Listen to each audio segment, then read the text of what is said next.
రెడ్డి ఈ ప్రభుత్వం దిగిరాకపోతే తప్పకుండా మోతీలాల్ నాయక్ మోతీలాల్ నాయక్ మా మిత్రుడు 9 రోజులు ఆమరణ నిరాహార దీక్ష చేస్తే ప్రభుత్వం దున్నపోతు మీద వాన కురిసినట్టుగా ఉంది. అసలు మనిషి ఉన్నాడా చచ్చిపోతుందా అని కూడా ఇంత ఇవి లేకుండా ప్రతిపక్ష నాయకులు ఎమ్మెల్యేల ఇల్లు చుట్టూ తిరుగుకుండా రాజకీయాలు చేస్తున్నాయి. రేవంత్ రెడ్డి నిరుద్యోగాలు పట్టించుకోవట్లేదు.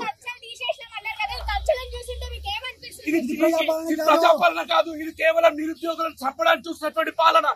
అసలు నిరుద్యోగులు ఇది న్యాయమైన డిమాండ్. ఇది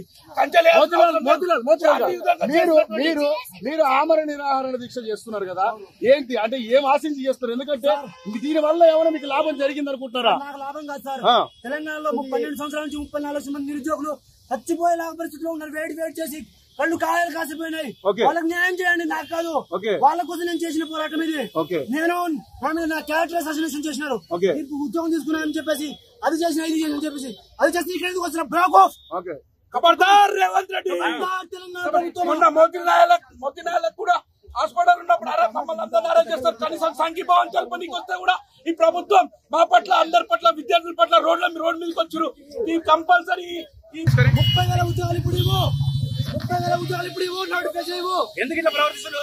సీఎం ఎందుకు ఇట్లా ప్రవర్తిస్తారు? సార్ ఇది మేము గెలిపించుకున్న ప్రభుత్వం కానీ ఇట్లా చేస్తారని మేము అనుకోలేదు.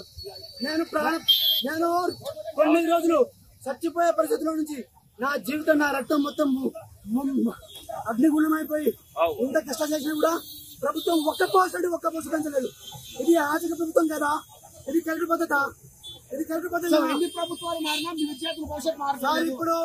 ఇప్పుడు కనుక ఈ రోజు సాయంత్రం నోటిఫికేషన్ రాకపోతే 2 రోజుల నుంచి 3 రోజుల్లో తెలంగాణ నిరుద్యోగ మార్చడానికి పెడతాం. 30 లక్షల మంది నిరుద్యోగులు తెలంగాణ హైదరాబాద్. సార్ మేము ఎవరికి మిస్గైడ్ అనేది కాదు, ముఖ్యంగా ఆయనకు వాళ్ళ క్లారిటీ లేదు వచ్చినప్పుడు మేము ఏమంటాం, నిరుద్యోగుల పట్ల రావాలి.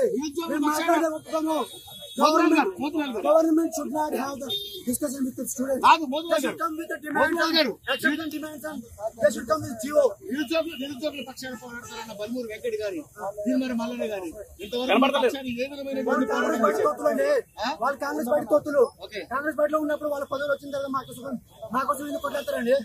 వాళ్ళు మాకోసం ఎందుకు మీరేం చేద్దాం అనుకుంటారు లాస్ట్? సార్ ఇప్పుడు మా డిమాండ్ పరిష్కరించాలి. గ్రూప్ 1 స్టాండర్డ్ చేయాలి, గ్రూప్ 2 2 చేయాలి, గ్రూప్ 3 3 చేయాలి, డిఎస్సీ పోస్ట్ పోన్ చేయాలి, మెగా డిఎస్సీ 20 చేయాలి. ఇవి లేకపోతే ఈ ఉద్యమాలు ఇట్లా కొనసాగుతూనే ఉంటాయి. ఈసారి చలో ఢిల్లీ చేస్తాం, రాహుల్ గాంధీ ముట్టి ఈ రోజు ఇనప కంచి వేసి మిమ్మల్ని నిర్బంధించే కార్యక్రమం చేశారు. ఎలా చూస్తారు సార్? ఇది ప్రజాపాలన అంటారు సార్. మేమేమనుకున్నామమ్మా, మేము ఇక్కడ వచ్చి ఎందుకు వచ్చినాం? నిరసన తెలిపి శాంతియుతంగా నిరసన తెలపడానికి వచ్చినాం. శాంతియుతంగా నిరసన తెలపడం కూడా తప్పేనా? నా ఆరోగ్యం బాగలేదు అయినా కూడా ఇక్కడ ఎందుకు వచ్చినండి?